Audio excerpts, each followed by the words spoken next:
आनंदपुर उपखंड मुख्य चिकित्सालय परिसर में पुड़ा मेडिसिन फोपड़ा जावाकू नहीं स्थानीय लोकों भितर असंतोष देखा एठारे थिबा बायोमेडिकल ट्रिटमेंट प्लांट रे पुड़ा औषध इंजेक्शन सालाइन सिरप पड़िथिबार देखिबाकू पाइछन्ति लोके औषध गुड़िक एक्सपायरी होइथिले मध्य एठारे काहेकि फोपड़ा गला ताकू नहीं प्रश्न उठिछि।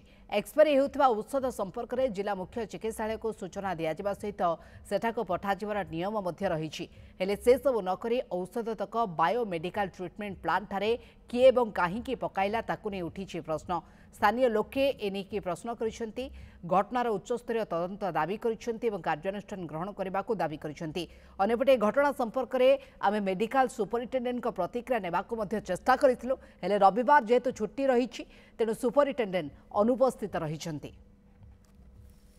उपखंड चिकित्सा कर्तृपक्ष रोगी मानकू एई मूल्यवान औषध को न देई एई औषध गुड़ी को डाक्तरखाना पछपटे थिबा पोस्टमार्टम घर पाखरे एवं बण जंगल भितर पकई दउचंती ताहा नष्ट होउची। रोगी मानकू एई डाक्तरखाना रे जेति औषध दबा कथा देउना कम औषध दउचंती अन्य औषध गुड़ी को बा सब औषध गुड़ी को नहीं पोस्टमार्टम घर पाखरे पकई दिया कुड़ औषध ये पड़ी रही।